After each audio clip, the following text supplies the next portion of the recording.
What's going on, guys? This is Real Deal Fantasy HQ with your boy LQ. I have a very special guest today, Jamie Eisenberg, today to talk about some bust and boom. What's going on, man? How are you? I'm doing good. I'm feeling real good right now. So how's your day going so far, man? I mean, looking good. Look like you ate. You're well. You're rested. What's up, man? feel good. Thank you. How about yourself? You having a good day? Yeah, man. I'm actually happy I was able to get you on and talk about some guys that are going to possibly bust and some guys that are probably going to be booming. I mean, business is booming for a lot of guys going into this next season, so I want to be able to attack them in the draft. It's redraft season, right? That's right. Yes, sir. So, I mean, I'm going to start it off. I mean, we're going to set the tone early. I want to talk about Joe Mixon. I feel like a lot of people are high on him. A lot of people are low on him. And then there's the people that aren't talking about him at all. You know, I think Mixon's going to be better than he's been. You know, I think it's, you don't want to oversell a guy because of the expectations have sort of been a little bit probably skewed that he was going to be this featured superstar over the last couple of years, and he hasn't lived up to it. But, this offense just looks like it's poised to explode. When you add Jamar Chase and T. Higgins and Tyler Boyd and a healthy Joe Burrow, the passing game looks like it's going to be legit. Mixon, without Giovanni Bernard there, hopefully takes advantage of the role in the passing game. He's got to stay healthy. Obviously, offensive line's got to have, some level of improvement or at least play to what their strengths were last year. But, Mixon's in a good spot. I think the further he falls, round two, if you get him, mid to the end of round two, that's just an absolute steal. Oh, yeah, for sure. Because you're getting a guy who's getting 300 touches. I mean, him falling even later than that, you got to be running away with a possible league winner. I mean, he's in the best situation he's been in a very long time. Wide receivers are looking good. Joe Burrow's there. He's going hot. If he can stay consistent, he had some inconsistencies last season, but, maybe he comes back, a little bit under his belt, and hopefully the rehab is going well with the injury. And I really feel like Joe Mixon can go off. Gio's out of the way, like you said. And people don't even realize those 2 years back-to-back that he gave us like a top 12 performance. He was out-targeting Gio with him even there. So the PPR upside's there. He's the bell cow. They want to lean on him. So I really think business is booming for him, right? I think people are, rightfully so falling in love with the second-year running backs. But, don't forget about some of these, when I say old veterans, he's not that old, obviously. But, don't forget about a guy like Mixon who can, as you said, he could absolutely be a league winner. This is the best situation he's ever been in. Yeah, I want to throw another guy at you right now, and it's David Montgomery with the Bears. I'm a little on the fence about him. I'm not too sure what to think about him going into this next season. So I would love to hear what you think about him. I'm concerned. I do think that if they allow Justin Fields to start from week one or at least early in the season, I think the mobility will help him. We do tend to see, running quarterbacks open up the running game a little bit because of how defenses have to prepare for those guys. But you look at what he did last year and his role in the passing game and bringing back Tariq Cohen and bringing in Damian Williams, and that's the concern for me. So, I think as a runner, he'll continue to improve. I do think that the offensive line will be a little bit better than it was a year ago. Justin Fields, I think, will be better than the quarterback situation that they dealt with last year. But I'm just concerned about him not being as successful in the passing game. Now, the nice thing about David Montgomery is that I think people like us are saying you're on the fence, a little bit concerned. Yeah. You're going to fall a little bit. Value is going to be fantastic. So that's a good situation for a player of his caliber. But I think if you end up reaching for David Montgomery, and when I say reaching, we're talking anywhere in the first 2 rounds, maybe even the 3rd round. But if you get him maybe end of the 3rd round, 4th round for sure, I'm fine with David Montgomery in that spot. Yeah, I mean, I could see him as my flex position. He has the upside. He's probably going to see 200 touches again. I mean, Tariq Cohen there definitely takes away all that PPR upside he had last season. And definitely, I think a lot of people have recency bias. That's why his ADP is like climbing and kind of staying still in that 3rd round where I don't feel comfortable personally taking him. It's like him in my flex, it'll probably be, some weeks where I can't start Montgomery, and investing that high on a guy like that, I really feel like I need to start and forget. A guy I don't have to worry about Sundays if, oh man, is this a good matchup, and do the extra step of doing the research if he's this guy. I really want a guy that can just go off, and like bring in Damian Williams there. A lot of people are sleeping on him to be, the slouch. I mean, I think he's a pretty good running back. He was supposed to be the Super Bowl MVP, in my opinion, that he was robbed. But I really feel like people are not taking this Damian Williams signing too serious. I really think, it might be a bust based on ADP. You agree? I do. Like I said, there's reasons to be excited. There's also reasons to be concerned. And I think you said it best. I think a lot of people are on the fence about him. Williams is a wild card to me, just because of, coming off the year of, opting out of COVID and, and going to a new team. But I'm totally with you on the Super Bowl MVP. I covered the Super Bowl for CBS. And that was one of the stories I wrote, was that he should have been the MVP of that game. So, it was you'd like to see that guy come back from, if you've been rooting for Damian Williams and following his career from Miami to Kansas City and now Chicago. But obviously Matt Nagy knows him a little bit from their days in Kansas City as well. So we'll see what role he plays. But Tariq Cohen is really the factor. Montgomery took advantage of some easy matchups down the stretch, but he didn't have any competition. And now he has competition, and that's the concern. Yeah, the presence is there. So I want to move on to the next guy. It might get spicy because on my timeline, like my following, they know how I feel about Odell Beckham. Is he going to bust? Is he driving the bus this year, or is he going to be business is booming? This is a great situation for Beckham because the expectations have always been through the roof for fantasy users, for fantasy managers. And now there's not expectations anymore. It's on the other side. It's I'm done with him is kind of the feeling that you get from people looking at Beckham. And so he's basically free. It's one of those situations where you're getting him in some cases as your wide receiver 4, certainly as your wide receiver 3. You don't have to draft him as a starter anymore unless you're going to reach for him, but I don't think you should reach for him.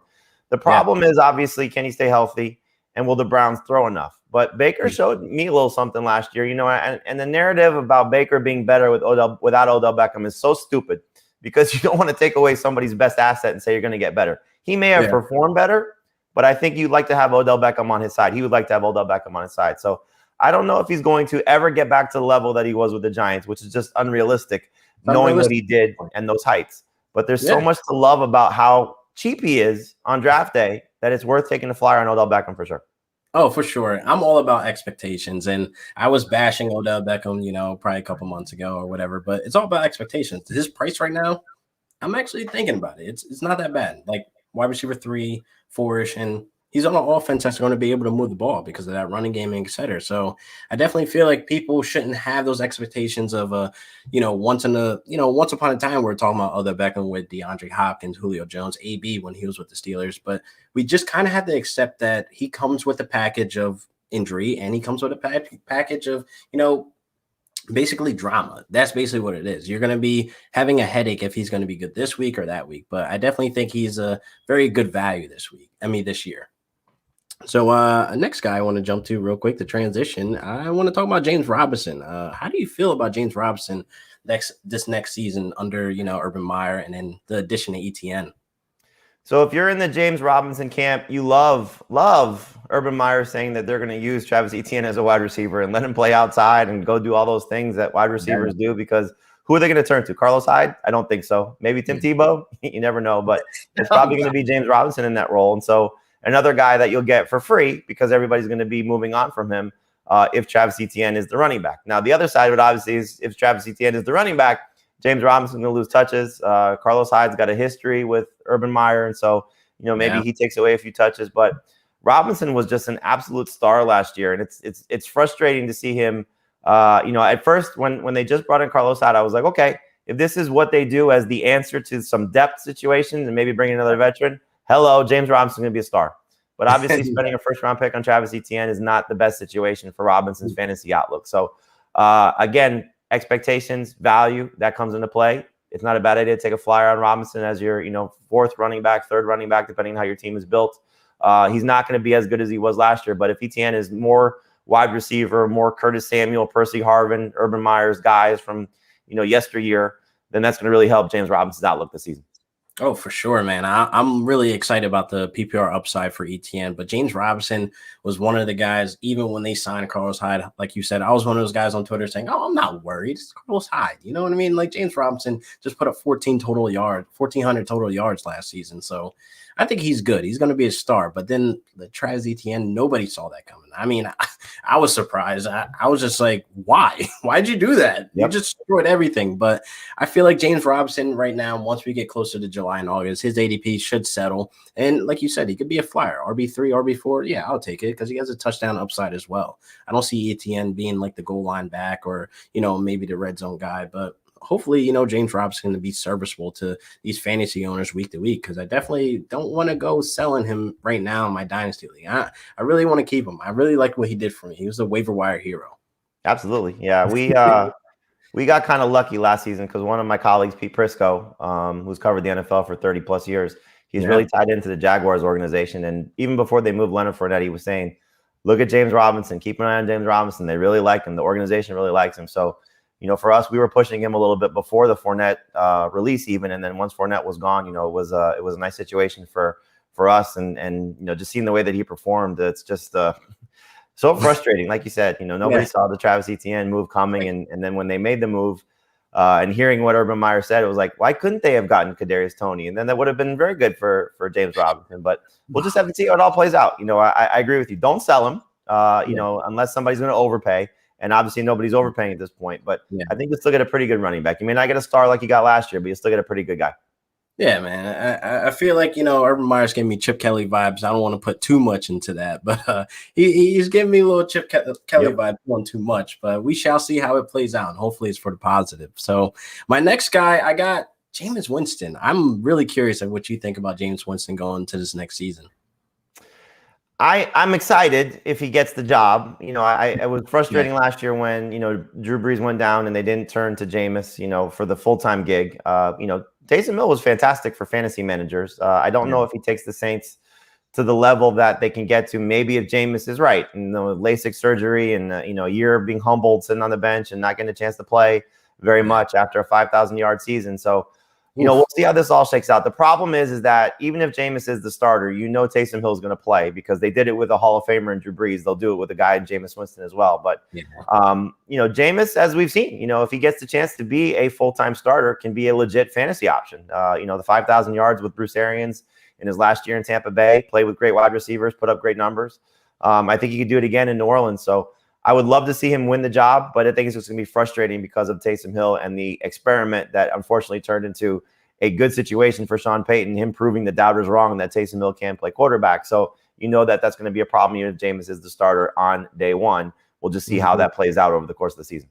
Yeah, it might be a little touchdown, pest there with Hill. I definitely think, it played a factor with the COVID and the limited, training camp, no OTAs, no preseason for Winston. So obviously I didn't think the Saints and Sean Payton were going to turn the Winston to be the starter when Drew Brees went down. So I kind of think Hill had the leg up. He was more of the veteran there. So it kind of made more sense. So I definitely think Winston with this year under his belt, I feel like he's going to training camp thinking and believing he's the starter. So I definitely think he's going to step up, show out, and hopefully he can take on to the Saints to compete in that division. Because I definitely, like you said, I don't know if Hill can bring that, win mentality or even be able to go out there and win the game for them to even compete in that division. Division is really up in the air for me right now when it comes to the South. So I definitely think, they need to make the right decision. I think Hill, he will definitely pester Kamara. I definitely think, we'll have to worry about that aspect of being the Alvin Kamara owners as well. Winston, the starter, I think that helps Michael Thomas. Michael Thomas is another guy that's going lower than expected. He's like the 10th, maybe 9th wide receiver off the board in redraft, which is crazy to me. But hey, man, I really feel like Winston, he's going to have a booming year. He's not going to be a bust because you're getting him cheap. Superflex, he's going as a QB3. So that's like insane to me that you're able to do that in Superflex leagues as well. We had this question on our podcast. I'm curious your take on it. Where would you rank the Saints team QB, knowing that you get both guys? How high would you consider using the Saints just group of quarterbacks? Oh, man, that's tough because it's a QB by committee. So, man, I mean, if we get, Hill mixed in with Winston, with starter, him week to week, taking the touchdowns, taking some throws, I think Winston can possibly sit outside the 20, unfortunately. No, I'm saying like you get both points. You get the total points of all. Oh, you get the total points together. Yeah. Oh man, that's amazing. You're gonna be up there in the top 10s. Definitely you're going week to week with them. That's gonna be amazing to have that combo. That's gonna be the little cheat code. Right. The thing that you would like to see is Jameis to Taysom, pass touchdown quarterback to quarterback, and then you're really hitting the jackpot on those guys. Hey, is that going to be able to have, Hill in the tight end position again? How that little debacle happened last year? I think that was more of a Yahoo thing than a CBS thing. I think how we handled it, if I remember correctly, was we allowed you to use them in both spots. And then once they made the decision that we stuck to the quarterback spot. But I know Yahoo had a little bit of an issue with it more so. Yeah, Yahoo and ESPN. They kind of let it rock for the rest of the season, ESPN. Yep. And I was like, this is cheating. This is not fair. I'm in a regular 1 QB league and I got a second QB in there just killing me. That's right. Oh man, so that wraps up, all my guys that I had on my list. I mean, this was a great episode. I definitely got some clarity, definitely with James Robinson. I got some clarity with Odell Beckham as well, being that, how I have my personal, things with him going on. It cost me 2 championships, but there's that. So Jamie, I want to thank you for stopping by, coming by, give me some clarity on these guys talking bust and boom. And man, it's an honor to even sit on the same screen with you, man. Oh, this was great. Thanks for having me. Anytime you want to do it again, let me know, and we'll have to get you on one of our CBS podcasts as well.